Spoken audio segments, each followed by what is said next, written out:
Oh! Oh, shoot. You're breaking Welcome, it, buddy. individuals, to yet another blank screen, because I cannot seem to see anything. How enthralling. Oh, wait, no, I think I'm seeing something. Soon this will be put together. Alright, there it is! Let me, make a little announcement.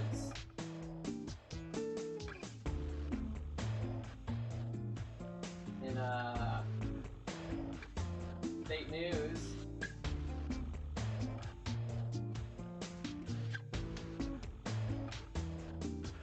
And, why is my stuff lagging? I did hear a little skipping in the voice, but I don't know if it's just the call or the stream. Probably just the call. You think it's in the call? I don't know. Because it did start when we started streaming, but Yeah. I only hear the call. I'm not watching the stream right now. You I don't could, have then you'll definitely hear that through the mic. No, you won't, because I have headphones in. I'm an idiot. Oh, yeah. It's okay to be stupid. You're a Space Marine player. Hey, you can't beat him. Join him. Says you caveman. Yeah. No, for real though, like I used to be like, oh, they get all the new cool shit and all this, and then I thought, you know what? I don't have to be salty. If I just get my own, then I could be happy with everyone else. Yes. And if I'm a sellout, but they don't have to be my Hey, only it's force. okay. You know, I'm required to be the pompous artist who smirks and disses those that are clearly just the better, but I pretend they're not. You know, I just can't wait for the rest of the 9th edition codexes, codices. Let me get my grammar correct. Codices. Codices to catch up, because I still like my Marines, but I want the other armies to be as strong or stronger Yeah. as well. Oh, I'm really banking on that. Whatever it's called. What is it called? The Ordnance Master being super buffed. Yeah, because the board is so small right now, it's hard to get his buff off anyway. Yeah, right? That's exactly it. And not even just that. Like, give him a fucking las pistol, for Christ's sake. Oh. I mean, he does have the gun where he just calls in an extra bombardment. He as can his, do like, that one-time once in a weapon. game, and it's like a weaker version of a Basilisk single attack. Okay, you got a point.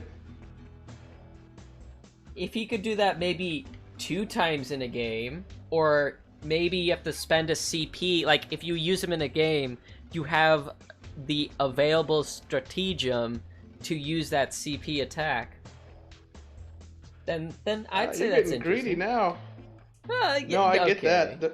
Getting greedy. Space Marines do have an... Okay. I'm messing with you. Space Marines do have the orbital bombardment stratagem. Oh, which I is do have funky. one too. I got to use it in the game recently. What? Hold on. Tell me what that one is, because Guard has one too. But I'm curious if it's way so better. it's super expensive, and I would never use it in like a serious game. But I was playing a narrative game. Okay. It was 3 players, and it was free for all. So it was me versus orcs with Gazgul and all the boys, you know. And a Morkanaut, not the Gorkanaut. I don't know. They're both practically the same thing to me. The giant robot thing that's really, really scary. Oh, I literally just broke my super glue. Let's hope I didn't. Hold up. Come on, don't be broken. Okay, we're good. Oh my gosh. Okay, good. Totally ripped the needle out of the super glue. Citadel products, my friends. Quality material. Absolutely love it. 100%. I would recommend it to everyone. I am not being sarcastic. I am literally required by occupation to constantly and ensure that this is a solid product. I want you to know, I will always buy these. Don't take these jokes serious. Please don't report me. Thank you. Continue. Yep.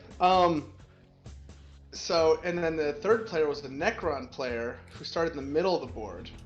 And he had like these rules that we came up with so he could, we'd rolled off and he would spawn more of the Canoptic. Like there would, like second turn it was a bunch of scarabs coming on. I fucking, am I allowed to swear? I freaking hate scarabs. I freaking swear now. heck, man. Yeah, it's yeah, Warhammer I freaking hate here. scarabs. No one watching this is gonna be like 8 years old. You're gonna have like everyone who's 30 or older. I don't want to demonetize you, man. Okay, yeah. So I absolutely hate scarabs.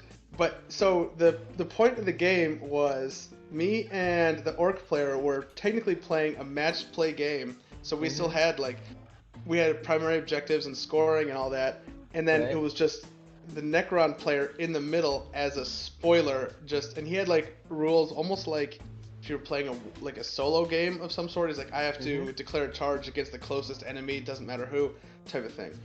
But since we were still playing like match play type rules, it was decided that even if the orcs and the Necrons were in combat, I couldn't shoot into it because they were in combat. And I was pretty disappointed about that until I remembered the orbital bombardment strat, which just does a bunch of mortal wounds in a circle regardless of the team. So I dropped that down, and it's like it was something like you roll on a 4-up, and every unit within 6 inches of the circle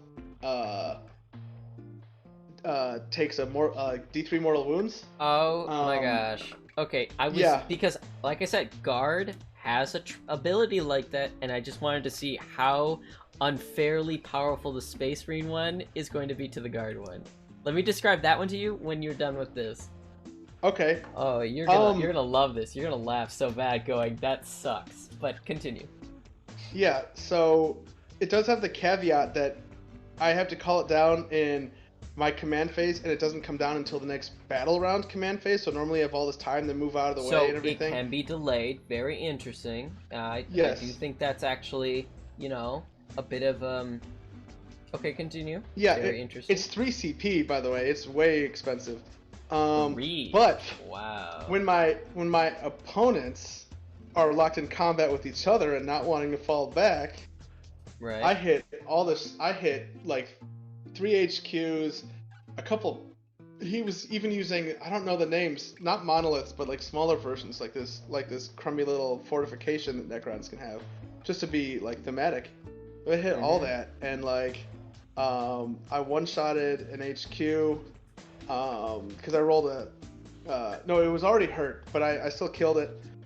And then I just did a bunch of wounds to other stuff. I mean, the 30 block of boys didn't care. He's like, aha, I'm gonna just have 2 guys die, so 28 more.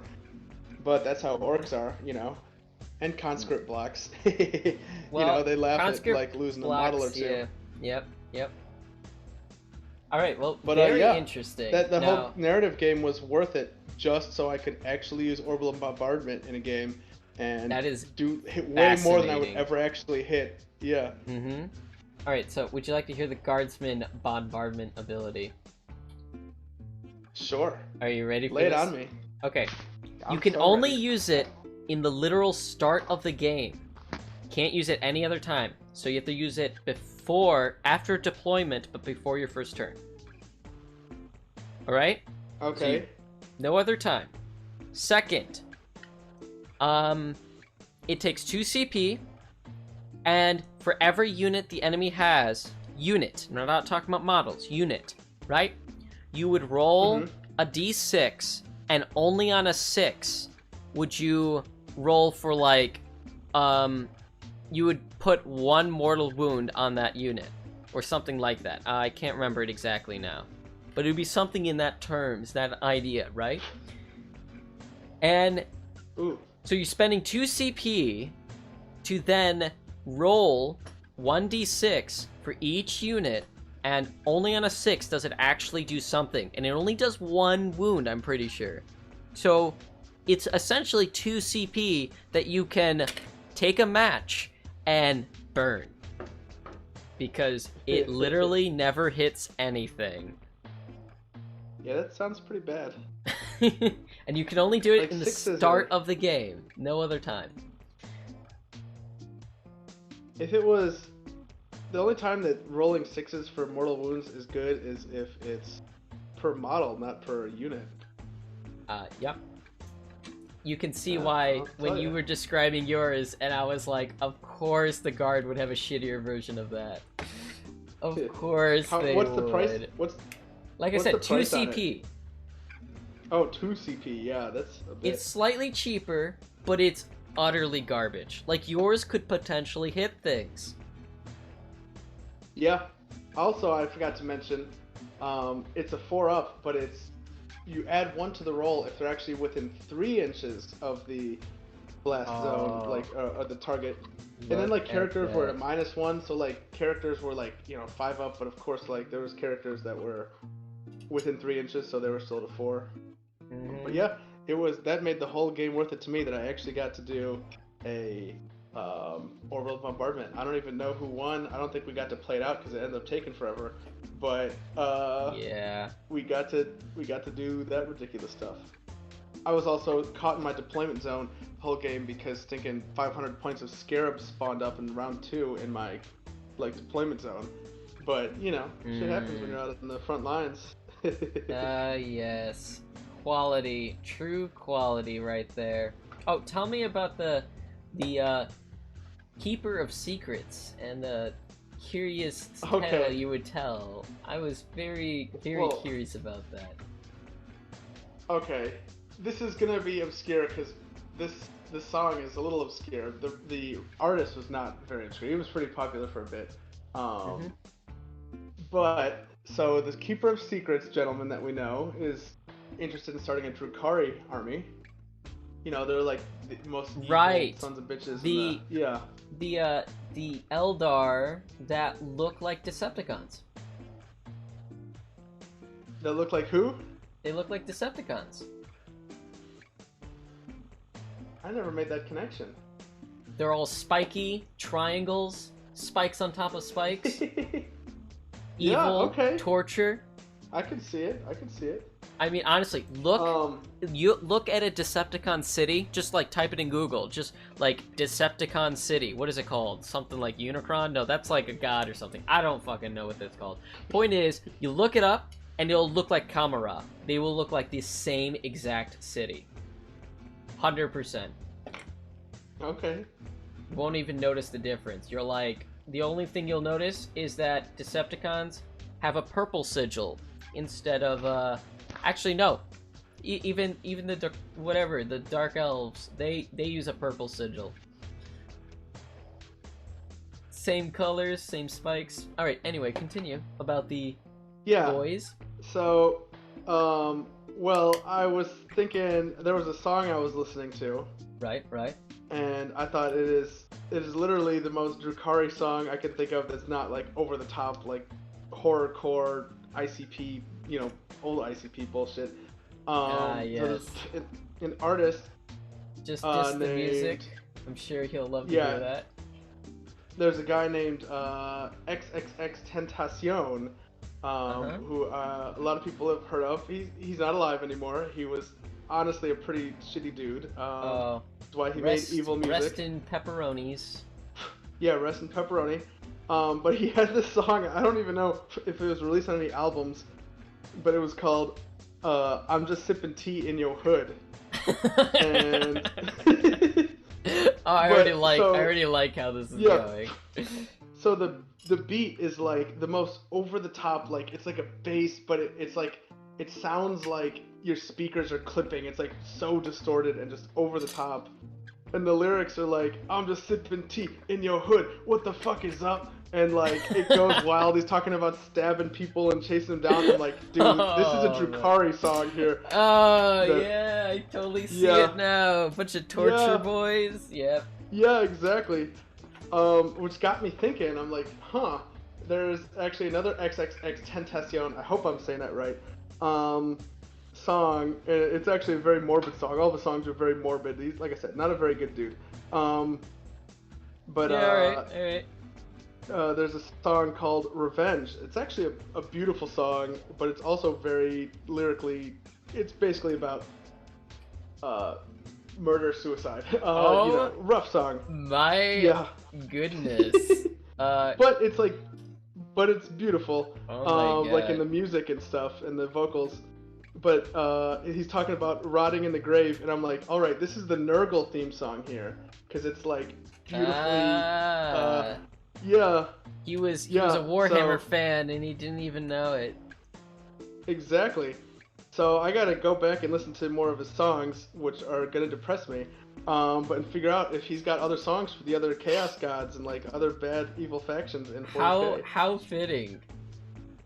You know, something I've kind of brought up a lot. I've always kind of considered this. Is that people always try to like suggest the idea that like, how do I put it? Okay, in Age of Sigmar, how obviously the Empire of Man in Warhammer Fantasy, and then Age of Sigmar is supposed to be like a reflection of the Imperium of Man in 40K, right? Kind of. Yeah. Well, I mean, it's the human faction that uses Yeah, absolutely. modern technology and equipment. They're not primitive bimbos. So that's the whole idea, right? And the thing is, though, is that weirdly enough, the faction that is most like the Imperium is the Skaven. Oh. And you may be thinking at first, like, what? But no, just think about it, alright? The Skaven are governed by a giant messy empire that's bloated and overpopulated, where law is unfair, corrupt, and abusive. Where everyone who's a part of it is scheming and always taking advantage of each other to get greater power, and their society is infinite infantry. Beyond that, governed by a council of high lords, and has a reserved seat that is for essentially a dead god. You might be onto something. And so whenever people say, I want Skaven in 40K, you already got it. It's called the Imperial Guard, the Astra Militarum. You want Storm Vermin? It's called Space Marines. And you want the various traits and powers of all of their units? It's called being forced to be part of the Imperial Creed, as Skaven are forced to be part of the rat cult. You are very onto something. I mean, think about it. The humans live in hive cities. Yeah, They're practically hives. standing on Hives.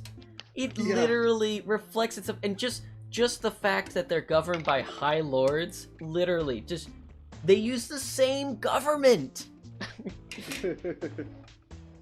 and the government acts the same way. They're a bunch of bastards that backstab each other for profit. So I guess the Imperium of Man is basically Skaven with a little bureaucracy and file cabinets. Yeah, it's Skaven that wash themselves a bit more. The people down in the bottom probably ain't washing themselves too even much. more debatable at that point. You're even helping my case. Thank you. Rats are pretty good at, self-grooming. Yeah, so no, I there's think that. rats are pretty great. Though, if I ever say that too often, everyone that I talk to is gonna constantly accuse me of being a rat. So, GG.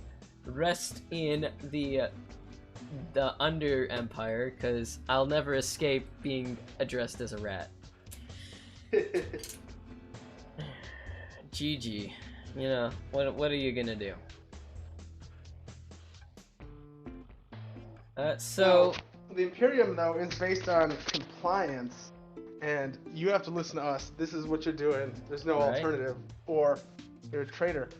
But Skaven are like socially, like as a social structure, that's how they are. Except individually, each of them thinks they're the one who's going to like bring their race to the forefront, and they're gonna That's be the true. leader. One of the things you could say to argue my case is the fact that the Skaven are almost like a pure capitalist society, where they all think that they're all an entrepreneur who's like going to radically change the industry. Yeah. Yeah. And they backstab the shit out of each other. They're willing to have all of the people closest to them get killed for their upward mobility, in battle or elsewise. I guess the fact that the Imperium is just so corrupt, it just naturally leans towards that direction. Yeah. True, they are still pretty fractured. They all claim to be part of each other, but they're very fractured in all the departments and stuff. They're all very autonomous. That's very true. Lends to the tabletop. I mean, so there's reasons why the Guard might be fighting the Blood Angels, or you have Space Marines fighting each other. Just because. You might have a commander that turns or something, and all of a sudden, the people are like, well, I gotta listen to them or they're gonna shoot me anyway, so might as well, Yeah. They don't know why they're fighting. They just get pointed in a direction and they go. Very true. Very true. Very true. Interesting. What do you think about, Imperial Guard fighting Blood Angels? I think those Blood Angels need to die for the Imperium. Because, I mean, come on, they got a bunch of angel wings. I mean, they're kind of silly to begin with. And they act like emo. they act like pseudo vampires. They're like, they have the traits of like a vampire, but then they're like, oh, but we're good. I mean, looking at them is like worse than looking at the sparkling skin of a Twilight vampire. Yeah. I mean, there's plenty of edgelord Space Marines. There doesn't need to be more. Even though Sanguinius was a total Chad. Yeah, I know, right? Still has, like, these emo children. Yeah, I mean, come on. What is his name? Lionel Johnson? What a weird name. Like, out of all of them, his name just sounds like... His name sounds like a username to, like, a video game. Dude, I know. Dude, for the longest, I thought it was Lionel, like Lionel Richie or something. But no, it's literally Lion-L Johnson. Like, what the fuck is that? Yeah. Like, you got, like, Leroy Jenkins over here, the Primarch. Yeah. Lehman Russ. Oh my gosh. Yeah, why is that? Why did there's got to be some lore behind it that I'm not familiar with. But why are all the Imperial Guard tanks named after the Space Wolves Primarch? I don't know. I hate it though. It makes me not want to use them. Oh. Like all the other, they have like Ragnar Blackmane and like something Snowtooth, like all these cool ass names, and then their Primarch is just like Lehman. Yeah. Doesn't have a Viking name at all. My name's Lehman. Lehman. It's pronounced Leman. Thank you. Leman Russ. He was secretly French the whole time. And all of his guys are speaking with these like deep like Viking Norwegian accents, and then you got their Primarch who's like, I am Lemon Russ. I do not know why they like wolves so much. I am not a fan of wolves. Oh man! He just straight up disappeared in the warp. I mean, that's the way GW does it with the stories, though. A lot of the stories are open-ended or not totally concluded. So yeah, it's almost like come up with their own lore and stuff. They you could excuse it for being cover your own lore, or you could just say that they know how to make a plot, but they don't know how to end a story. I think it's actually smart what they do because it is. Then, like, no, you're absolutely right. They leave these these ropes hanging there they can grab later and be like, all right, new product line, Yeah, or something. and you know, straight up, the fact that they brought Gilliman back with that act, you know, doing that exact thing, just blew me away. Like, I never imagined I would live to the day to see a Primarch come back. I thought they were just fluff for the lore so that people get interested in. I never even considered the fact that they would be playable in the game. You know what I mean? Yeah. Like, that blew me away. I was, like, shook to the core going, 40k has just evolved. And then the fact that he brought... should have been like, Dorn. I know, Rogu Dorn would have been a really nice one. But have you read those stories about his, like, you know, the whole dealio and the stuff that's happening? I'm losing sense of... Do you mean, like, Dark Imperium, or you mean, like... I can't remember. Or just, like... But, like, the ones like, talking about, how Gilliman, like, feels about the church and his dealings with everyone, the fact that the High Lords literally planned to go against him the moment they discovered his, like, awakening. Yeah. He hates it all, but he's been a pretty good... I think the way that he's being treated... Yeah, the way he's been treated in the story is the most realistic and most, like, immersive way he would behave. Like, this ancient person... And I love the idea of when he first awoke, they noted the fact that the way he speaks is this accent that no one can understand, because he's like speaking ancient Latin to them. You know? Yeah. I love that. That is just... It adds so much character to the setting, having that. And the fact that he has a representative of the church with him, and he like talks to him, and like the guy is like, you know, I know you're not for the church, so why don't you just make that clear? And he goes, because I'm scared of the church. The fact that Gilliman's scared of the church is like, oh, that's so good. It's so fucking good storytelling right there. Yeah. In the book, the first Watchers of the Throne book is when Gilliman finally makes his way back to Earth. Right. You know, all the way. That's probably what I was referencing and stuff. Yeah. But it's funny, like, getting inside the main characters' heads. Like, there's like a very high up politician is one of the main characters. Oh yeah, the speaker for the High Lords. Yeah. And you know, this first thought is like, they all recognize him right away because all the statues and, you know, they learn about him and stuff. So like, oh my goodness, oh my god, it's him. That's Rabute Gilliman. Oh my god, my kitchen's a mess right now. You know, they're thinking he's gonna the Imperium is horrible. What is he gonna think? Like, everything, the city's after this big long ceremony of like the Mechanicus coming to say their greetings, and then everyone's just like, okay, so what's even gonna happen after this? Yeah. They hint at it in the second book in that series. I love the series. I mean, Custodes centric. Great writing right there. Everything involving custodians, utterly beautiful. Yeah, and the writer Chris Wright, if I'm saying that right. Oh, by the way, just a side note. When Gilliman was announced and his like awakening to return, and then the introduction of the custodians as a playable army, that again made me feel like the whole universe is changing. Like, this is game-changing like content happening now. But continue. Yeah.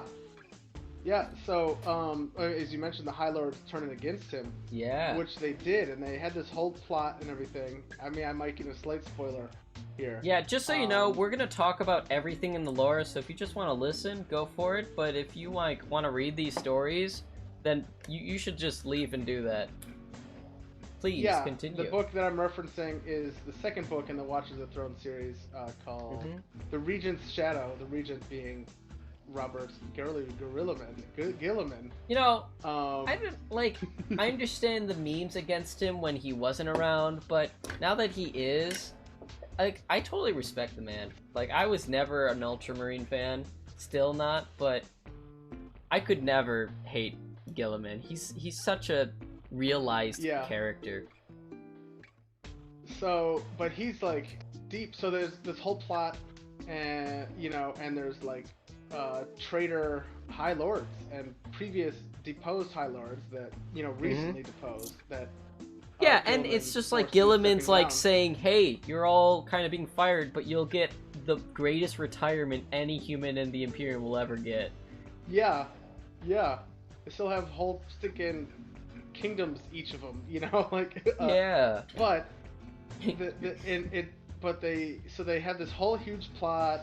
There's another Space Marine chapter, the Minotaurs, that get involved. The Minotaurs, yeah. Yeah. Which have always been like the right hand of the High Lords. I'm pretty sure the High Lords made the Minotaur chapter. Yeah. So you get some Custodes killing Space Marine action in this book. Yeah. Again, as I touched back earlier, wait, hold on. I didn't think the Custodians actually got involved in the whole skirmish. Well, it was a matter of defending Earth. The ones that actually fought the Space Marines, it wasn't exactly on the books. You know, the Custodians had been getting their hands dirty. It was just not talked about very much, and it was meant to be like a big secret. Even though I don't know how you have a 9-foot-tall golden boy going out, you know, being a secret.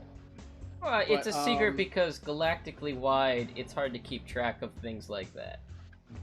Yeah, and most people, in another book, they talk about how knowledge is death in the Imperium. If you know something, you will probably get killed. You'll be deemed a heretic, you know, or a traitor or something.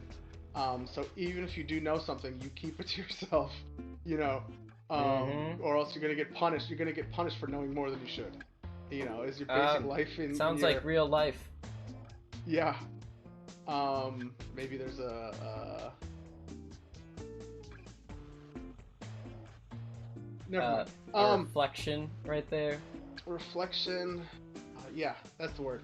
So this whole plot unravels, blah blah blah. They wait for all of the traitorous High Lords to get exposed. Right.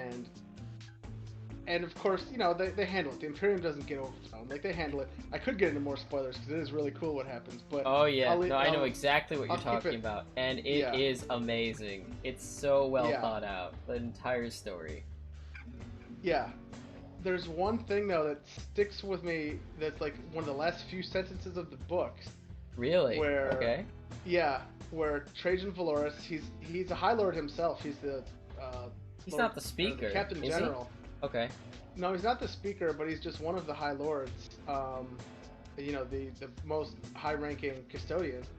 Right. And the Captain General, and he sends away the main character. He finally gives him permission after 2 books. He gives him permission to leave Earth and go, you know, crusade and do whatever he wants to do amongst the stars because he trusts him to just be a badass and uncover other plots himself. But he just says, hey, and if you happen to come across Gilliman out there, let him know it all worked out. And then the book ends, and it's like, oh shit, did like Gilliman knew that there was going to be a plot of some sort, but they had to let it get so big that they had a reason to go and kill off all these ex. Yeah. No killing. That would be a spoiler. To handle the situation with these ex unhappy High Lords, and it's like, oh my goodness, like, was this really all just part of the plan? And just that one little sentence at the end, it's like, damn, Gilliman is really thinking ahead there. Well, I mean, that's what he does. I mean, he was made to do that.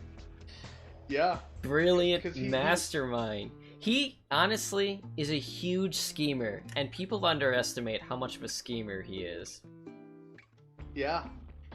People were blown away that he left Earth. Like, he was only there, like 6 or 8 months or something like that. But I mean, it totally makes sense to what his intentions and motives were. Yeah. Because if he was present, you know, no one would ever question anything he would do. Yeah. And so that was one of the subplots, or like the new speaker, like the speaker got replaced between first and second book. He's in it for a little bit, but they just brought in a new voice, a new narrator for it. And she's saying like, why would he leave so soon? Like, these people don't trust him. They're gonna turn against him. And that was the plan all along, to have them turn so he could get rid of them, and no, there would be no traitors left because they just had the Custodes and the Imperial Fist handle it. Again, that's why I like the Fist too. You know, I like the very Terran-centric lore, and that's why I play. Oh yeah, you've mentioned that a lot. I totally understand. Mhm. It's very good I lore. Yeah. I mean, think about it like, it's a galaxy-spanning lore. It goes, you have crazy alien planets and all these civilizations, but I like thinking about where Earth would be in the future. I mean, geez, hopefully it doesn't end up like Terra in 40K, but it's still like a cool looking glass, into I don't know. potential... I wouldn't really mind. It's not like I'll live to the day it happens. Go for it. Okay. Get cracking. Fair enough.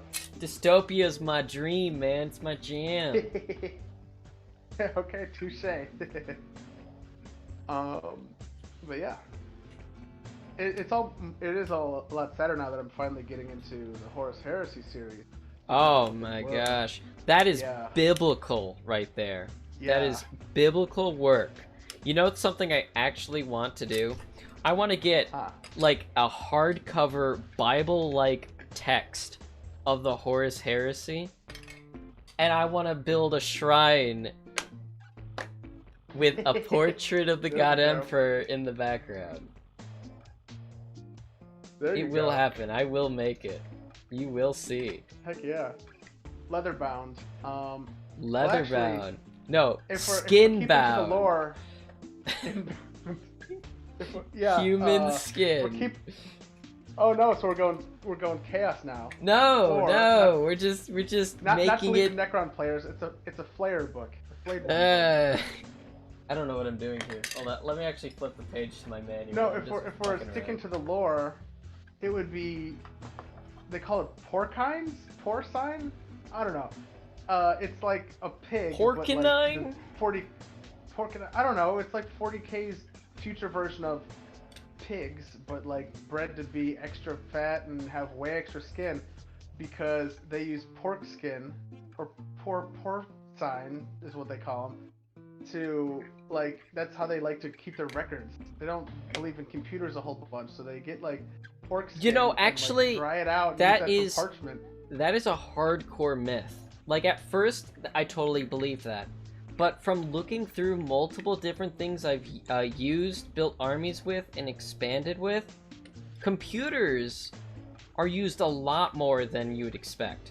I mean, one of the main weapons in the Mechanicus army is literally killer robots that a Mechanicus guy walks around as a programmer giving orders to. The Castellan robots. Consider them.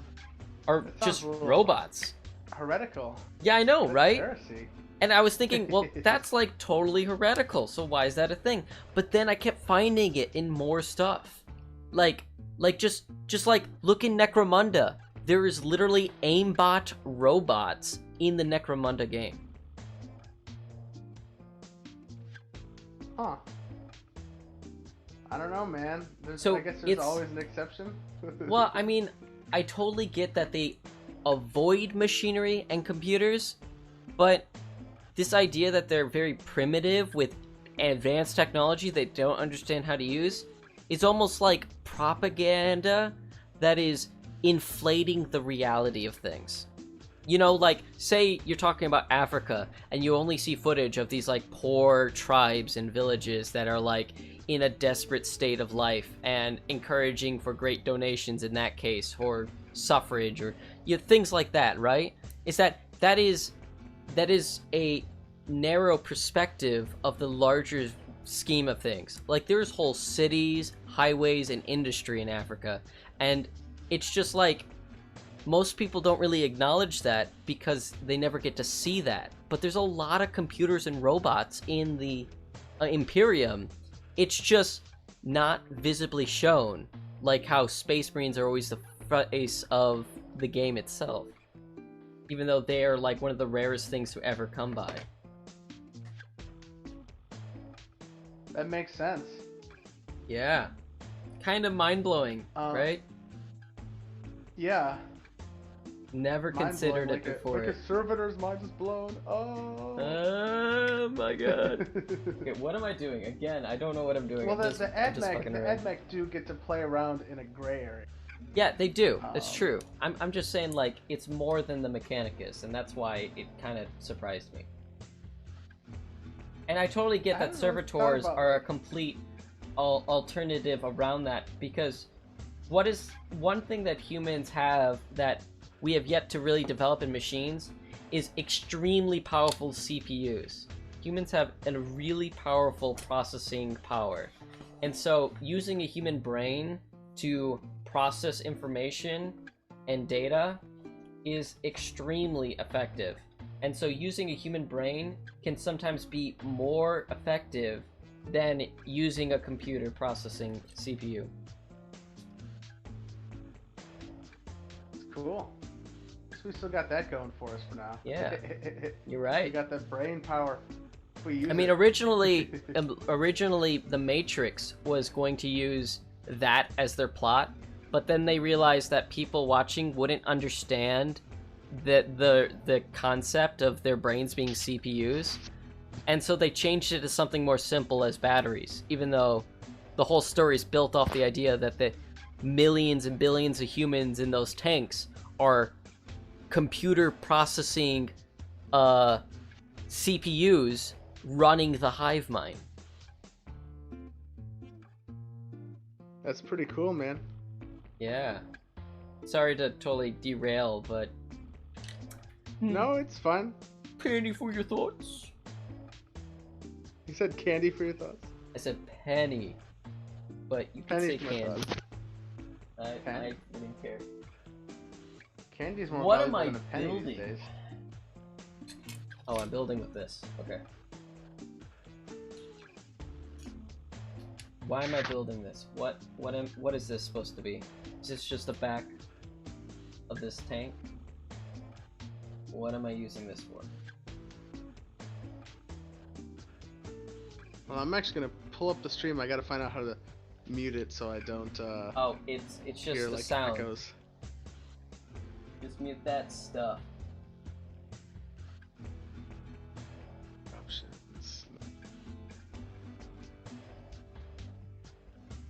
Oh, so this is an extension to the tank hull. Oh. To make it longer. So that... Oh, is the Chimera different length or something? Something like that. I'm trying to build a Hydra tank, though. But it does look like they use different lengths. Interesting.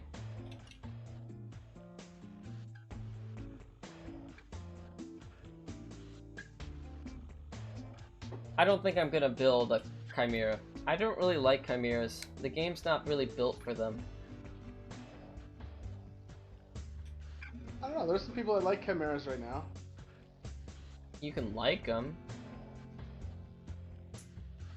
You can I mean, also be wrong. transports.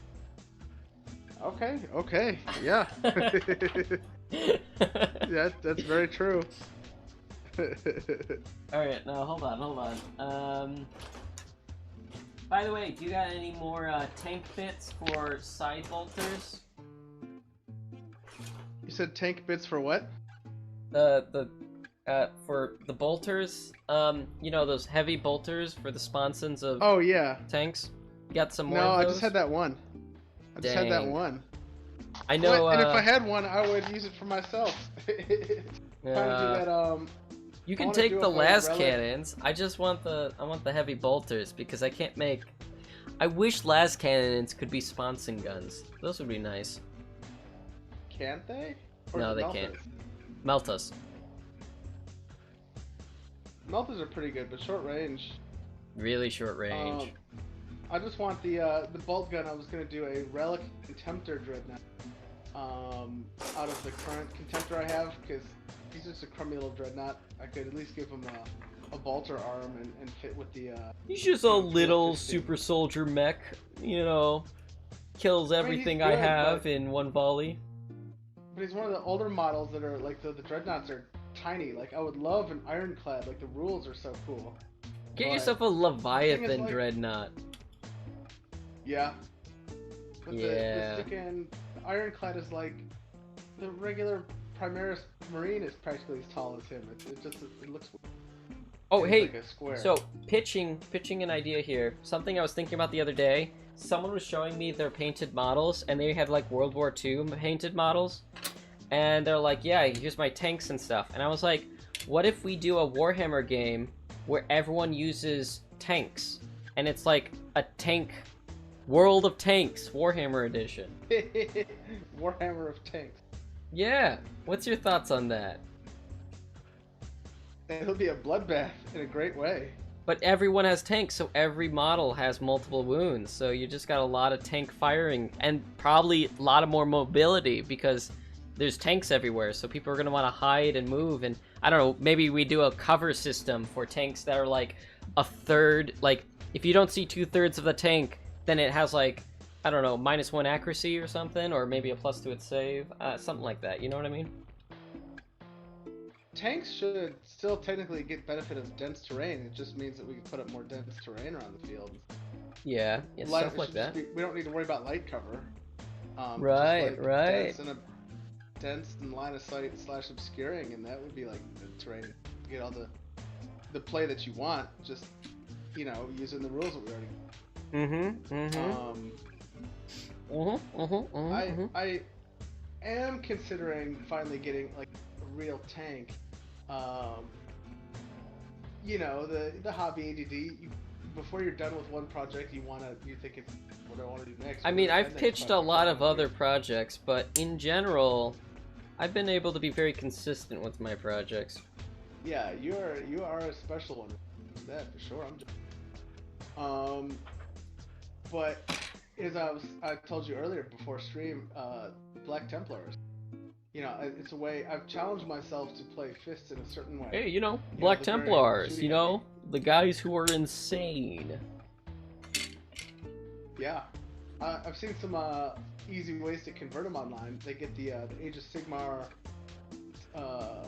Yeah, they're just a bunch of like knights in black armor. So yeah, I can totally see how easy it would be to make them. So you get these. They're called sequitors for anyone out there that knows Age of Sigmar.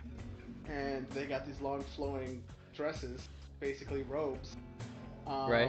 And you just put the rest of your Space Marine bits on them, so they still look like futuristic, but they have like a bunch of robes on and stuff to be like knightly. That'd be neat. Pretty cool. I do like it. Yeah.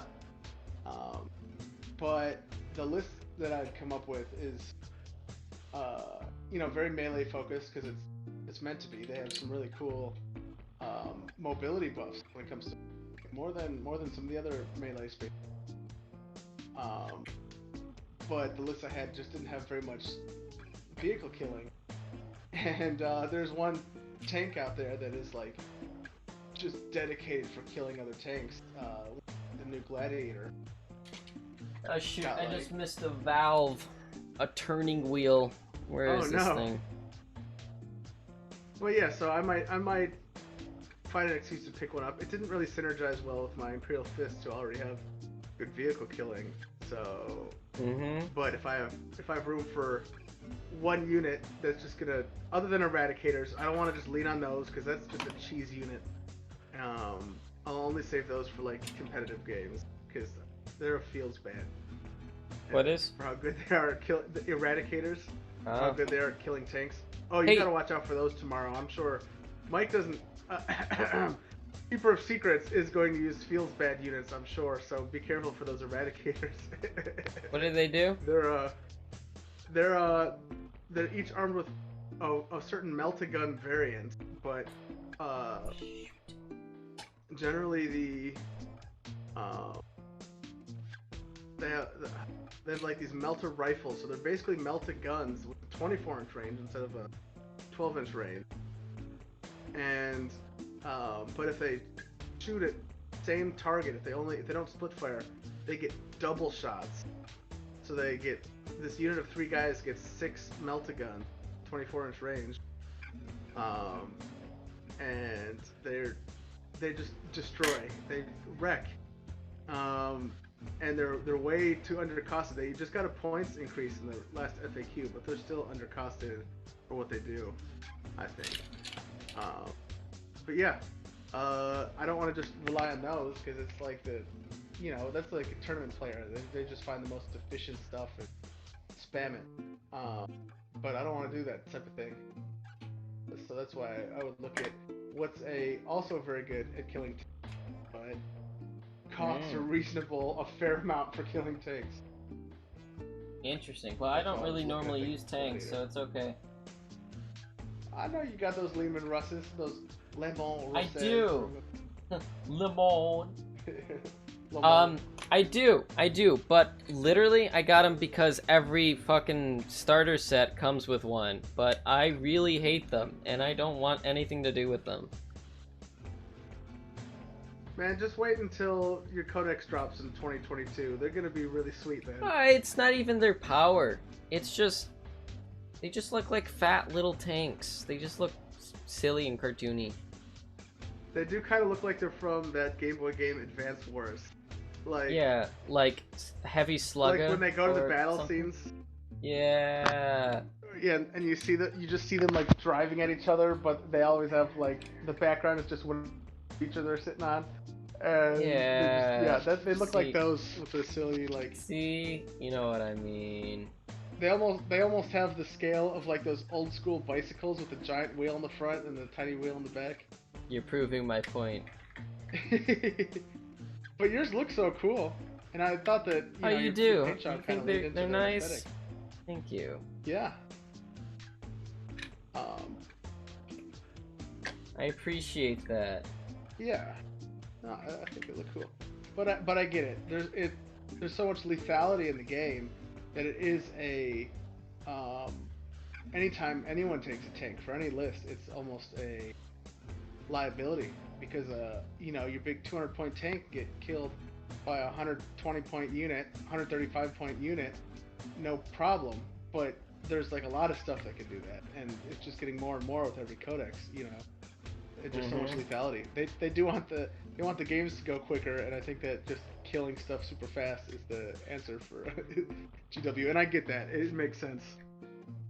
It's just that there is a lot of imbalance in the game right now because you only have the 5 Okay, or so 6 here's books the that have come thing. out. I notice the only way I can make this Hydra tank work is if I click it in between the treads.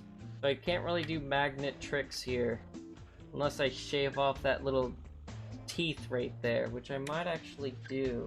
Because I'd like the whole Hydra part to be something I could just pull right off. Yeah. You know? And then in case I wanted to make 2 chimeras. Does that have to go on before the other tread goes on? Yeah, that's exactly why I'm seeing if I can shave it. Because, I mean, hell, you could build it up and just, like, gravity, like, friction it. Like, if you just pull the top off and drop it in, it's on the top, gravity. right? So where's it going to go? Exactly.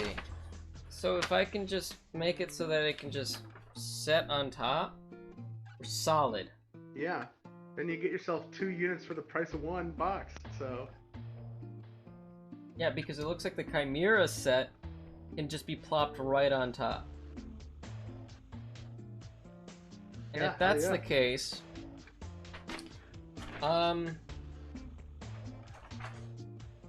then, how am I gonna make this happen? GW does have a way of making, like, one part that's, that is hard to magnetize, that is very essential to the unit, so that way you have to get a second piece, if you want to make, 2 versions of it. Like the Hive Tyrant that I just got recently. They literally give you, like, tons of arms, 2 different heads, wings, legs, all that. Enough to make 2 guys, except the torso. So you could magnetize the crap out of that and just, pull off all 4 arms and put on 4 new arms. Or you could just get a second torso and have 2 separate guys and run them both at the same time. Well... There you go. A little Chimera action? Or is that the Hydra? This is the Hydra. But it's... You see how it has this tooth right here? That stops it from going up and in and all that jazz? Mm-hmm. These are Hydra tanks and Chimeras, which are flak gun, anti-air, and armored transports. I am trying to see if I can make it changeable, but now that I'm more thinking of it, once I build this army up, I'm gonna have multiple of each, right? Let's be real. Yeah. Let's be real. I'm gonna spend more money into this. I mean, we all are. It's just it's a given, you know. Yeah, so what's the point of having it changeable? We know it's not going to go anywhere but be this. And the transports aren't, they don't really fit into your playstyle a whole bunch. Like you got deep strike for your infantry. Exactly. I have like a bunch of free deep strike. That's my tactic. And everything that doesn't deep strike is expendable. It can die. It's meant to die. It will die. Kind of tragic, honestly. It's like, listen, boy. First lesson that I learned, my very first time playing tabletop war games, and it was Age of Sigmar sometime back, is you're going to be pulling your models up a lot. They're going to die. In what? Something you got to get used to. It was Age of Sigmar, but. Oh, but I totally agree with that logic, man. Yeah. Utterly, I love it. I feel like it's not done enough in 40K. Is that people, like, you build all these soldiers to fight them in a war. Don't you want to see them shoot and be shot? You know, the whole deal, everything. What am I doing? I am kind of confused here. I am trying to put this tank head on this boy. There we go. Oh, no! Oh! There it goes. Tutorial is gone. Here we go. Let me try to open that up again. There we go. Okay. So I think we're good. How's your tank going? I had to take a little break because my phone needed some charging, and so I had to go to a different room. But I want to take a break anyway. I hate doing those little tracks. They're not even like tracks. So each of those individual pieces says one connection point to the track. It's not like it's wrapping around. There's meant to be like space in between it and the chassis. So it's definitely a little bit of an annoying build, the impulsor. But it is what it is. We still have an impulsor afterwards. Yeah. With only 6-man holding capability, dang it. Wish I could bring my full 10-man squad, that would be sweet. Yeah. I wish I had units that were, you know, usable too. But hey, plenty of usable units. I got plenty of units that can die. It's true. I mean, well, so Astra Militarum are known, and they've always been that way. They're like, they are the cannon fodder, at least the guardsmen and stuff. I know. I dug my own grave. I'm very aware of that. The vehicles are, they need a survivability boost or buff. Like something like Duty Eternal, or even like you know, the option of a 5-up invuln or something, just to deal with all the melted guns in the game right now would be nice. Would be nice. Something. Or even like, you know, Necron's got the quantum shielding where they can only be wounded 4-up. You know, even if they got toughness 6 and you hit them with strength 9, still only wounding on 4s. Like even that's, you know, survivability buff. Yeah, no. I think Guardsman needs a reinforcement ability. Like what the orcs have, because they're all about like a constant swarm. The Guard is a horde army, so its troops should be able to replenish like that, or at least have like some reinforcement option. Call it the you know, like it's called like the Green Tide. Call it like the Tithes of the Empire, Imperium. That ability is extra good because you don't need to pay reinforcement points. So yeah, what do you gotta do for that? Point, how does that work entirely? Like, I think So it's 3 CP, I think. Sorry, Orc players, wrong. But I believe it's 3 CP. As it, Oh, it should be hey, so expensive here's because it's... sorry, side question here. Let me see here. Let me see if this is a side question or it's something I can just decide. Bolter or flamer or the hull of the gun? If it was a Chimera, I would say Flamer, because he's going to get up close. But for the Hydra, he's probably going to be chilling in the back. I would probably say Heavy Bolter. Heavy bolter, Especially Heavy Bolters are fantastic at killing Space Marine. Are they? Yeah. I mean, AP is good enough. I mean, it brings him up to a 4-up save. But it's 2 damage, it's strength 5. So most of the Space Marine stuff, if it's not Gravis, which there's not like a ton, I can get into how some of the Gravis is trapped for. But most of the Space Marine stuff is T4, 2 wounds. So they're gonna get wounded on 3s, save on 4, and each failed save is a dead Marine, 2 damage, just like that. Oh. I think they're pretty good at killing Space Marines. You know, I had no idea. Pretty good at killing Lich Guard, and they're going to be horrible against Death Guard. But a lot of weapons are going to be horrible against Death Guard. Death Guard are gonna be the new meta now.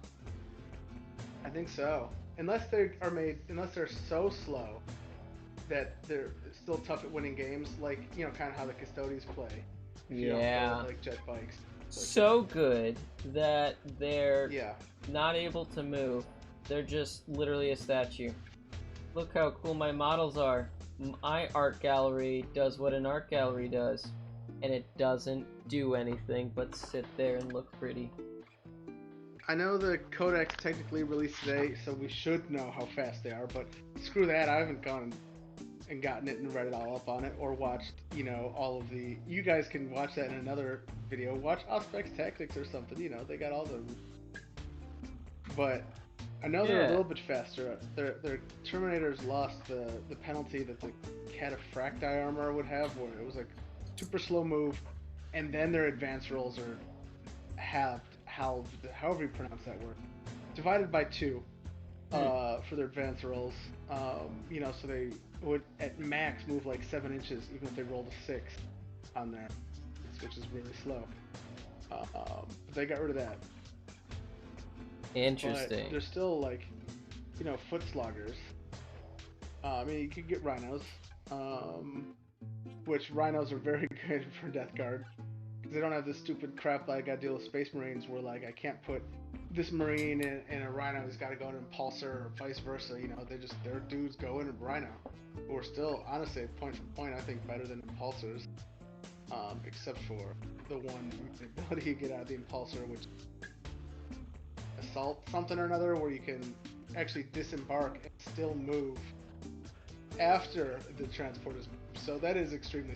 So maybe the point. You can't charge after. Unless we segue back to Black Templar, there is a little bit of cheese there, but where you can there's a CP one CP stratagem called Devout Push, where you can pile in even as something that's not an engagement round. So, like, let's say you move. What? Yeah, and you go way up there. Oh man. You don't get any benefits of charging. Like, your opponent would still fight first because it's your turn. Right. So your opponent gets first combat, and you also don't get the extra, you know, attack that Marines and Death Guard get. A lot of Chaos gets it too. Hateful Assault, Shock Assault, where you get +1 attack on the charge. So you don't get your extra attack and get attacked first, but you still got to move 30 inches and get into combat first turn. You know. So it's cheesy, but I think it'd be pretty fun. Yeah, no, I hear you. With like Blade Guard or something, and that can take a hit, or you make sure to put it into some very shooty target that doesn't have or a good melee, so you don't care if they swing. It's a bunch of Necron warriors that just have, you know, fists or gun butts or whatever. you know, that you don't gotta worry about. I wouldn't necessarily do that and run into like Lich Guard or uh, Ophidian Destroyers or something first turn, because they're gonna hurt you when they attack first. When played right, that would be very effective.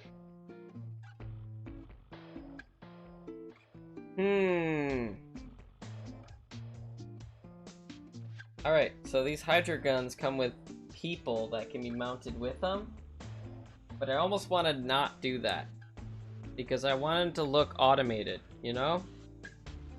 Yeah. So why would I put someone in the back gunning it or controlling it like it's some kind of World War II tank?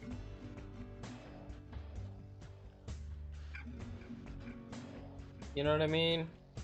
Yeah, yeah. You do have kind of automated look with your army, those heavy weapon las teams. And the Hydras themselves. Not Hydras, the Basilisks. I keep calling them Hydras. Oh yeah. I don't like the tank names. All the tank names, Medusa, Basilisk, Hydra. They're like named after snakes and stuff, or snaky mythological creatures. Yeah, which I think's kind of dumb. They don't just. The Manticore, which is that's like a lion-headed. Yeah, that doesn't. That doesn't. A lion fit body with like a chicken head or something. I'm gonna look up Manticore right now. I want to say it has like a lion's body and some weird animal's head. Am I doing this right? I don't know what I'm doing. Oh. It's... Okay, this one's creepy. It's a lion with a human face. I don't want to look at that. Mm-hmm. Oh, another one is like... It's a lion, but it has wings. Okay. And a scorpion's tail. Man, that must have been a crazy reproduction session there. How do you get... Well, listen here, okay? The point is, how does a Manticore is what? An aircraft for the guardsmen? No, it's their other artillery unit, like a Basilisk, but... I thought that was the Medusa. No, oh wait, no, the Manticore is the rocket launcher. Yeah, it has like the strength 10 rockets. The giant missiles. Yeah. And then there's one with a literal single giant missile. You could be super based and make your Manticore into the... What is the Doomsday thing? Where it can't shoot first turn. It's probably not going to shoot until like third turn, but it does like tons and tons of mortal wounds. Yeah, it's kind of ridiculous. That would be fun for like a friendly match. That sounds like a weapon a supervillain has. My ultimate of laser is firing. Oh, ha, ha, ha. And then the enemy is like fighting to shut it down before it occurs. Mm-hmm. I think you have to roll... So you have to roll a 7 on one dice in order to fire it. But you add like the battle round to the dice. So like if you want to fire first turn, I think it has to be a 6, because then you add 1. Yeah, the Manticore. Next turn has to be a 5. Now oh man. Doomsday something. It's absurd. I'm gonna look it up right now. It's crazy. I'll be your stats man. The stat man. Thank you very much. I much appreciate that. You know. Yeah, no problem. Yeah, no problem. I'm a stat man. Ah, yeah. See, now you connected the dots of what I was talking about for a good minute there. You know, you ever seen Dark Crystal? Yeah, I was raised on that movie. Hell yeah! Have you seen the show that came out on Netflix? I watched an episode. I didn't get hooked in that like I did. Maybe I didn't have the nostalgia factor grip me. I don't know. Nah, not the nostalgia. The effects, the quality. It's so good. What are you talking about? I don't know. I don't know what I'm talking about. I guess. Because I watched an episode or two and it's like, okay. You didn't like the Skeksis and the the art and the CGI and the puppetry and everything, it was so beautiful. So beautiful. Did you know I made a Skeksis Gorz? No, I didn't. Alright, so that Doomsday thing we're talking about is called the Death Strike. Ah. So I was totally wrong about the name. Death Strike missile. Right, I forgot. The strongest weapon the guards have sound like something a 6th grader made up. The Bane Blade, the Storm Lord, the Doom Strike. I mean, who thinks of these names? Who? A 10-year-old? Some dad wanting to make their child proud? They're dumb. Yeah, dumb this names. thing, the Death Strike, though, should be ashamed of pretty yourself. gnarly. It is. It is seriously powerful. It's got a 200-inch, it doesn't need line of sight, blast. So 3d6 heavy. And you just do a hit roll, and each hit is a mortal wound. That's crazy. Yeah, and then after that has been resolved, you roll a dice for every unit within 6 inches of the target. On a 4-up, they also suffer D3 mortal wounds. Now, So what's the rules about this weapon though? Like, can't be used right off the bat. It can only be fired once per battle, and then everything else I just told you. But okay, the hour is nigh is the name of on the data sheet. The Death Strike missile cannot be fired normally in the shooting phase or during Overwatch. In one of your shooting phases, if you wish to fire the Death Strike missile, roll a d6 and add the battle round number. If the result is an 8 or more, so I was wrong, I said 7 at first, but if the result is 8 or more, you can fire the Death Strike missile during the shooting phase. For example, in the 3rd battle round, a roll of 5-up would be needed to fire the Death Strike. So you can't even fire it first turn, and they need a 6 in the 2nd turn, 5 in the 3rd turn, and so on. But it's 3d6 mortal wounds on one target that has a chance of passing off D3 mortal wounds to everything else within 6. Can I command re-roll that? You should be able to re-roll the number of hits. Yeah. So you can command re-roll the chance of launching it? Oh, no, you couldn't command re-roll that.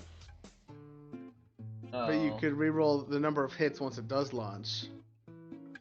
Or you aim it at a big blob and do, I don't know, on average 9 wounds, but maybe higher if it's blast. If it's 11 wound or 11 model unit, you're gonna kill 18 of them. In one attack. It has 18 attacks if the unit is 11 or more. So yeah, and it's 150 points. It's probably not worth it. No, definitely not worth it. But flavor-wise, like, that's a hilarious model, and like eventually you should have one just for the absurdity and have like a narrative game where things gonna go off. I'm the artillery guy. I'm going to get every form of artillery possible. That is on the list. Not that I would really use it for anything, but how could I not have a literal nuke launcher? Don't sleep on that Manticore with its, what is that one? Storm Eagle rocket, 120-inch range. That's definitely enough. Heavy 2d6. It has blast. It doesn't need to target enemy, or it doesn't need line of sight. Of course it doesn't. And a model can only fire a single rocket every turn. So I guess if there's any way to shoot twice or anything. Hey, wait, for the big Doom rocket, you technically could launch it in the first turn. No, you need to have an 8, and the highest you can roll is a 6 plus 1 for the battle round. So the highest roll you can have is a 7. So you couldn't fire it first turn. Oh, damn. Yeah, like I said, it's like a fun, flavorful model, but I wouldn't bring it in a game that is do or die. Dang, that's lame. But the Manticore's gnarly, man. Heavy 2d6, strength 10, minus 2 AP, d3 damage. I think that has less AP than the Earthshaker battery, right? Isn't that 3 AP on the Basilisk? On the Basilisk? What is? the Earthshaker cannon. 3 AP. Yep. Yeah. So the rocket has a higher strength. From 9, isn't the Earthshaker I think is 9. So from 9 to 10 is a pretty good jump in terms of killing T5. But then there's a lower AP, which kind of stinks. But heavy 2d6, Yeah. you know, and you could be swinging that at, you know, blast. Like weapons like this are what make blast look scary. Otherwise, you know, I've said it before, blast doesn't worry me a whole bunch. Like even with the Tyranid horde that I'll be working on, it's like whatever. Like they shoot me with frag grenades or something. Who cares? But looking at a 2d6 strength 10 blast, that's scary. That's really scary if you're running hordes. There's no reason why that thing. Now, granted, it still has the poopy 4-up ballistic skill, which a sticking artillery shouldn't have that low ballistic skill. I know, right? All my firepower always has that 4-up potential. Yeah. Now I know, like with rerolls though, if you get a full rerolls, there's a way to do that, right? To the vehicles with like the tank ace or something. He's rerolling ones, but if you do that in the Cadian Doctrine, the tanks still get full rerolls. If they can, then there's something about that that's not right. Okay, because if they could, that would be pretty good and makes sense why it has a 4-up ballistic skill. If you could reroll fully, then you're still gonna get quite a bit of hits. There's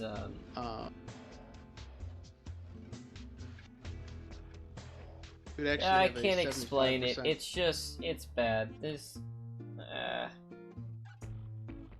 yeah. You know. So okay, so let's say you blast with your 2d6 to get 12 attacks. You're gonna mathematically hit 6, but wound on 2s against any infantry.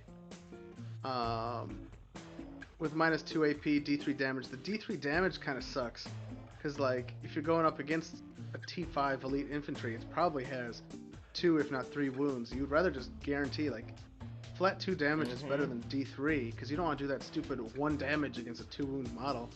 Yeah, you'd rather be able to kill a 2 wound model outright. Is what I've done with my basilisks multiple times. Yeah. You could give it the tank ace where it does auto 3 damage. Actually, you did use that. The payload? Yeah.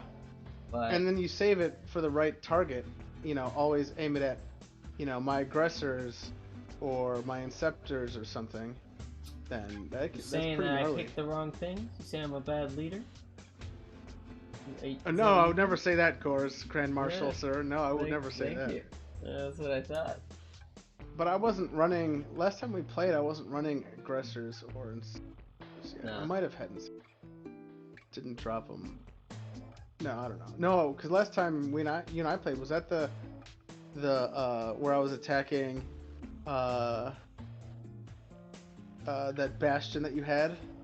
Yeah, that's the last time we played. It's been a while since we played, because you've been working in a factory. I mean, you've been living the dystopian dream for so long. I haven't been able to play any games with you.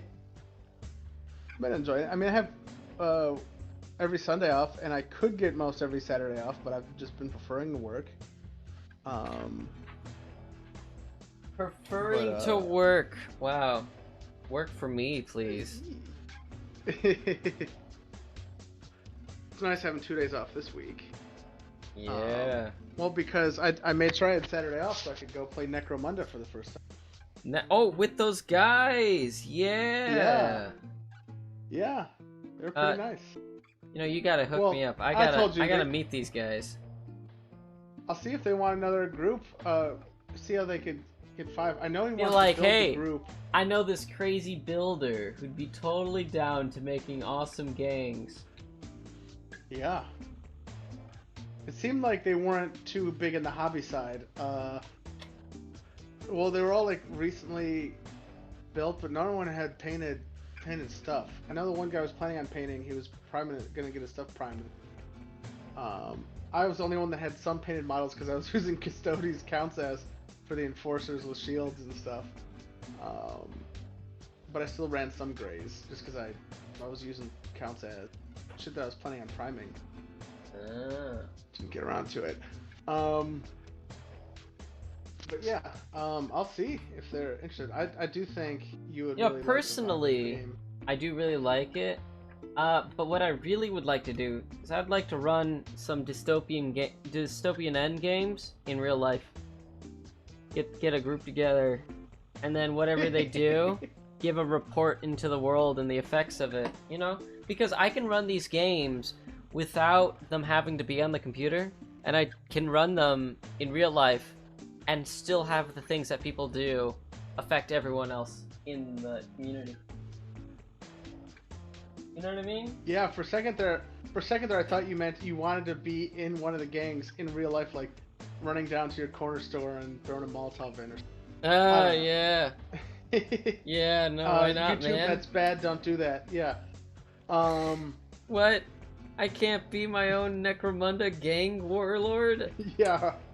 Dang! But I know It's okay. I know you have a somewhat of an interest in Gene Stealer cults. Like, that'd be a way to just get yourself 10 or 20 guys a Gene Stealer cult. You don't need to go make 300 of them. No, you see, you're misunderstanding. I do like Gene Stealer cults, but not for the reasons that they're Gene Stealers. No, it's because they're just civilian rioters, essentially.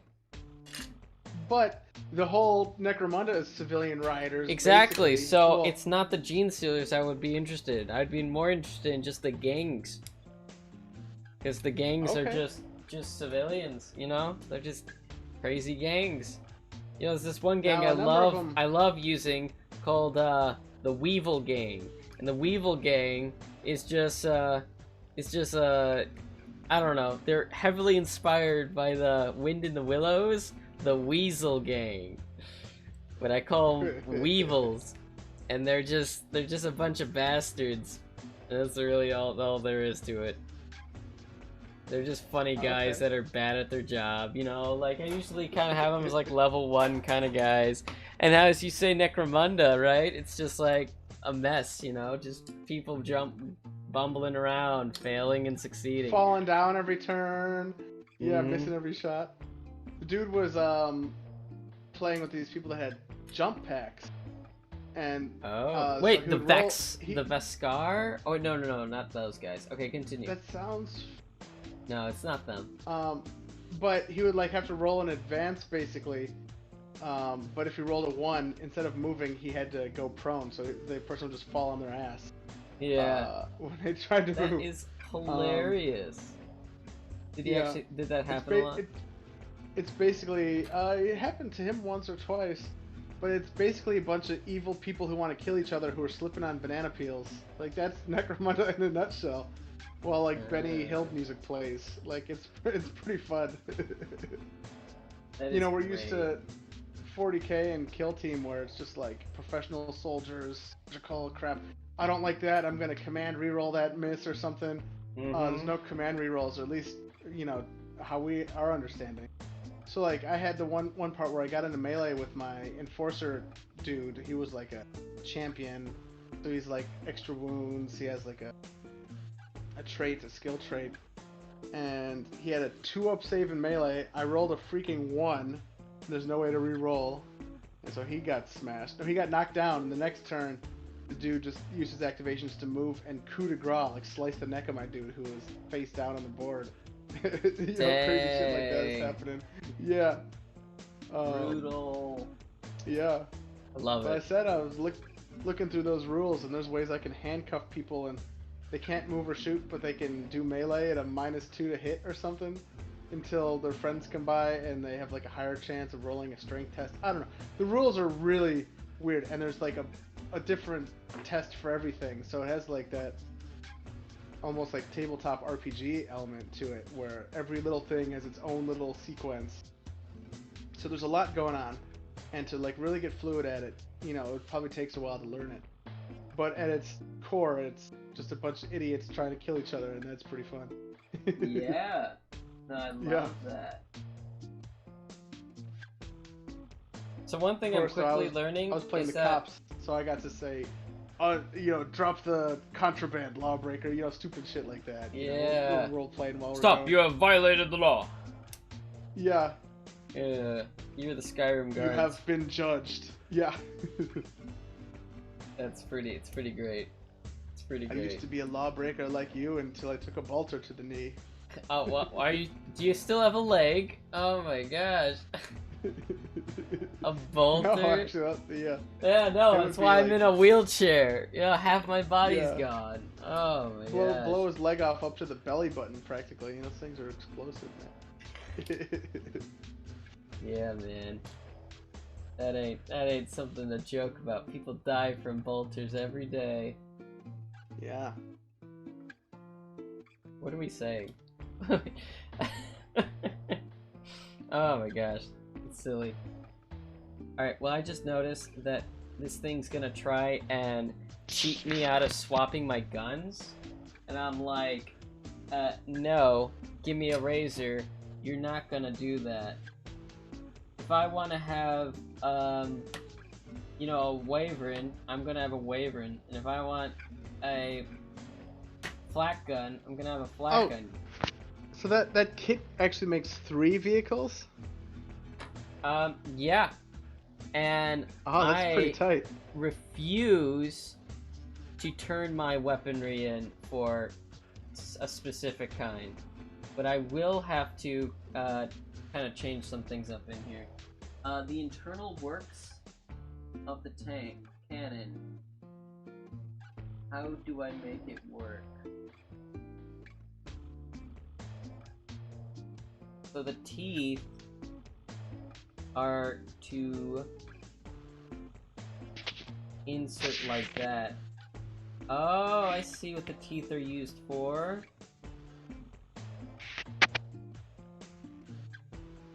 So instead of shaving the teeth, if we shave this and let the teeth through, it will be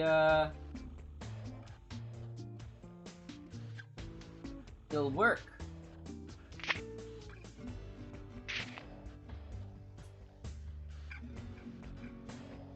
Yeah, you figure it out. Mm-hmm. If worst comes to worst, I'll just, you know, I'll just, glue it together. Because most of the time, you know, most games you'd still probably want to run the Wyvern over the Hydra. Yeah. It's just you are having to bring some anti-aircraft tomorrow for your game against Storm Raven. Mm-hmm. And normally, folks, I wouldn't recommend tailoring your list too much, other than, oh, I'm going up against orcs, I need to bring something to deal with Horde. But Yeah. in this case, going up against Blood Angels with a Storm Raven, tailorment. You know, That's a lot of aggression. Yeah, exactly. How am I going to make this work? Hope it does good for you. I like the autocannon profile. You know, strength 7, -1 AP, 2 damage. That's another weapon that's really good at killing elite infantry, your Space Marines, but like it's also good against any like 2 wound. You know, there's a lot of 2 wound, like 4-up invuln stuff out there, like your elite infantry, and I think that your autocannon is good for that because they get more attacks. They don't have like a ton of AP, so it's not like you're wasting AP. It's not like it has 3 AP and they got a 3-up save that goes to a 4-up invuln, so you're not like wasting efficiency there. You know, like shooting your Meltas or Lascan 4-up. You're pushing it just far enough to hit the invuln while also doing your, you know, 2 damage. So I feel like for the points, you're trading all that AP in order to get more shots. Right. Which is also good against the invuln. Like invuln, you still just need a volume of it. Shoot a las cannon, you know, does it and guarantee the kill if it hits. You know, for it. Now las cannon's at 3 AP, which is still, if you have a 3-up save, moves you to 6. That could probably. So that's why I think there's a really good niche. Like, another word I don't quite know. It's okay. For I know what you're saying. against anything that's not T8, but has like an invuln save that's annoying, like volume, because they're gonna save some invulns, of course.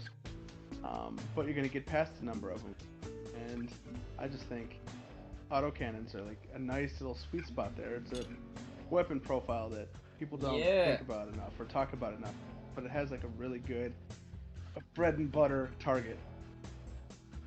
I mean, to be fair, he's bringing something that's like a monster of a vehicle. That's, Yeah. And if I don't have at least something that I might be able to fight it with, I might as well just quit. I don't have anything. I might as well just say, oh, that's really nice figurine there. Okay, let me pack things up now. Now let's see here. I'm dealing with a bit of a dilemma where, unlike the Lehman Russ tank gun, these things don't slide in. And if I shave the teeth off, they can slide all the way to the back of the back. Oh. See? I have to literally glue it and seal it, or it doesn't work. Can you put something in there in the back? You got like I don't know, just cut off part of a sprue and put it in the back end of the barrel or something? Yeah, I got plenty of weird little bits that I can do stuff like that. Yeah. Break the system, GW. Hack the planet! Hack the planet. Thank you. What a great idea. So this Man, I haven't seen hackers in years. Hmm. It's bad, but it's one of those movies that is so good because it's bad. Yeah, no, I know exactly what you mean. Oh, hey, do you want to see all those? Oh wait, you did see all those mech walkers, right? Stream hasn't. Oh. Or have they? I don't know. No, I doubt it. Look Maybe at that these was boys. day 99 stream. Yeah. Check out these. Really nice, right? Now, you don't get to see them anymore because I actually have a whole video that is going to be edited showing the development, painting, and the detail on those. So You spoiled it. Oh, I spoiled it? GG. Those things are cool. Where did you get the models from? It's called, okay, what's that one guard regiment called? Morton? Morton? You know what I'm talking about? I don't know. Morton guard player? I don't know. It's the parade guys. Is it Forge World? The parade guys. You know, they march in a parade. Parade! Oh, parade guys. I don't know. I don't know. I'm useless. Yeah, clearly. You're the one who can't even think of it. Don't say I can't, I don't know who the hell they are. You're the one who bought them. Okay, give me a second. They're called, what are they called? I am so hungry right now. Are you hungry? A little bit. That bacon I had earlier isn't cutting it. I step it up. Mortian. So I also... Morton? The Morton guard? Mortian? You know what I'm talking about? Sure, let's say I do. Sure, let's say I do. Okay, screw you, buddy. Here, I'll link you.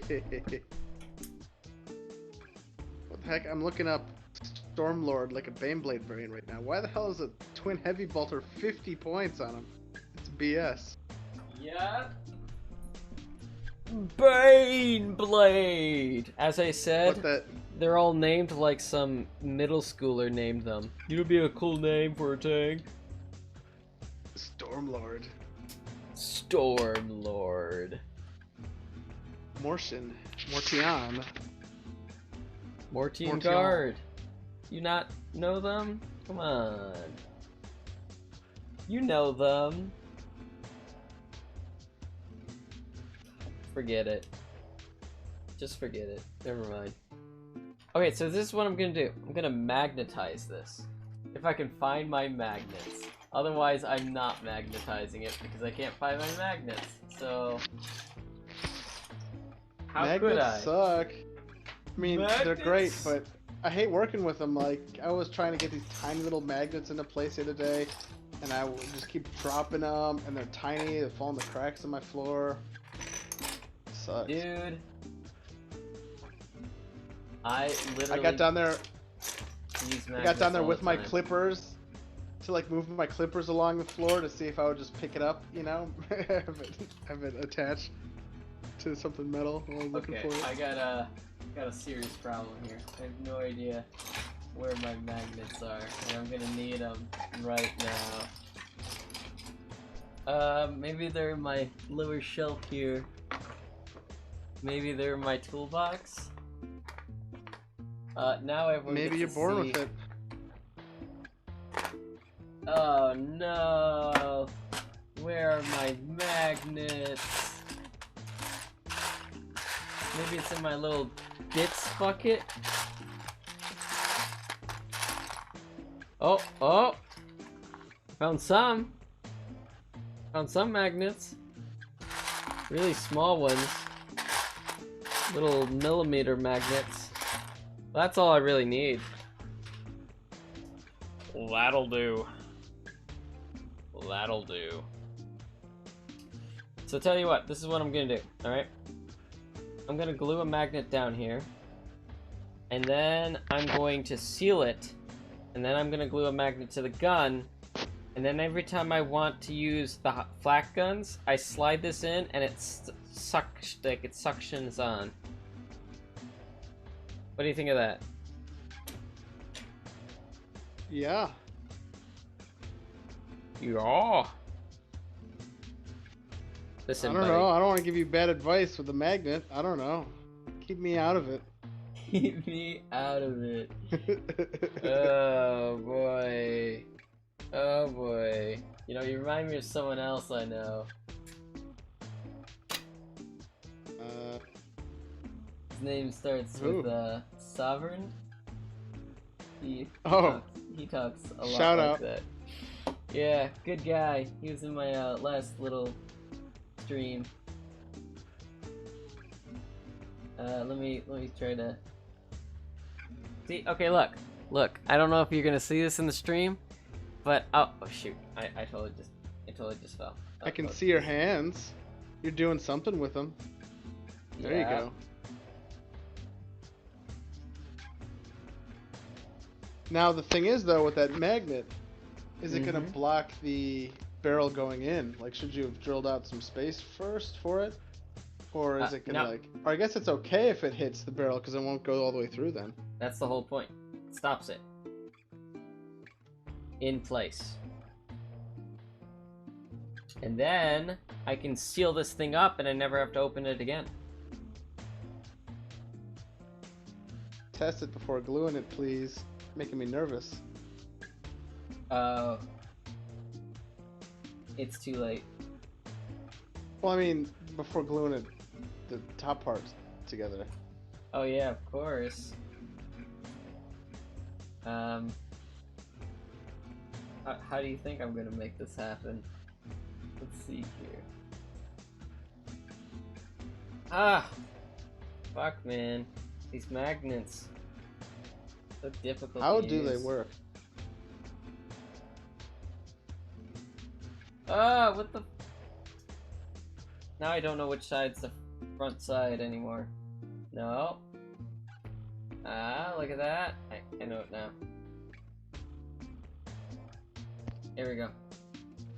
I can't use tweezers because the tweezers are metal. I use my little hobby tool for it. Texture tool, it's called. Basically like a black little flat thingy. I just lost the magnets. No! There you go. And then you don't know which side is which.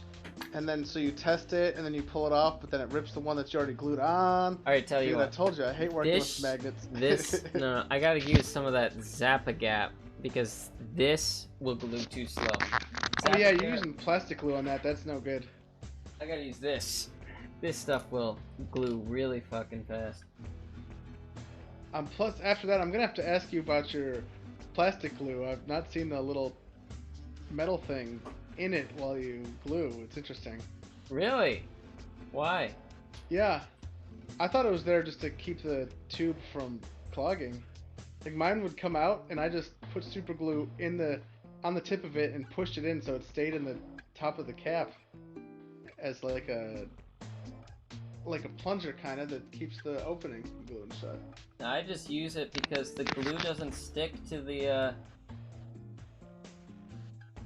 Come on, why'd you have to fall off? Oh, now it's sticking to me! Ah!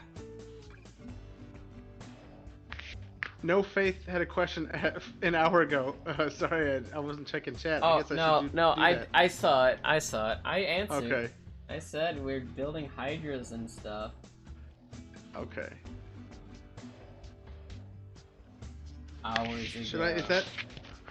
I'm not used to being a guest on a stream. Is it like my job to check stream while your hands are busy? I mean, I'm not building an pulse or anything. Okay. It's always when you're a guest, you're actually an employee. Welcome to the job. Yeah.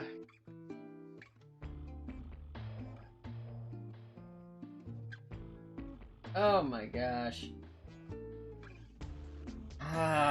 Okay, I'm just gonna have to do it like this. Alright.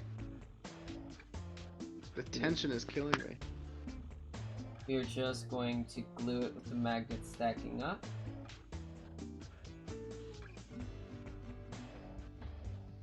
Like that. When this is done, I gotta do this 4 more times.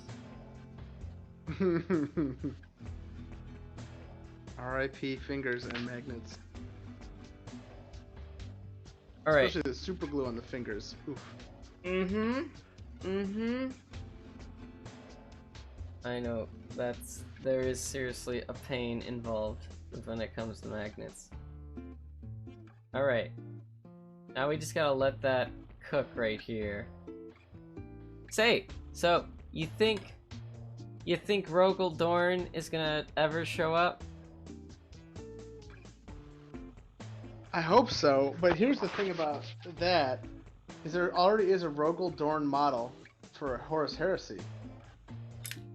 Ow, are you kidding me? It just fell! It just fell off! Why? Oh no. My goodness. Oh my goodness. It's like this is designed to give me agony. Oh no.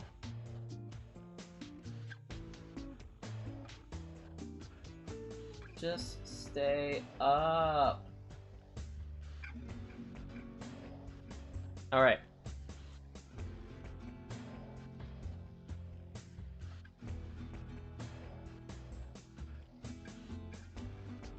So, there already is a Horus Heresy model for Rogel Dorn. So, it would be... No, continue. Okay. Yeah, I didn't know if you want me to, like, talk over the... No, yeah, you know, no, go for it. You do your thing, or... This is agony. Or should we focus on this stressful part? This is the climax of the episode. Where will the magnets stick? Will they not stick? But so there's a Rogel Dorn model already, and it's pretty tight. So part of me thinks that would make it so they don't want to bring him back, because why would they just make a second model? Like the first one's already really good. So we'd have to wait like years for even the model that's good now to become dated, because who knows what models are looking like in 10 years, you know? They're always getting better.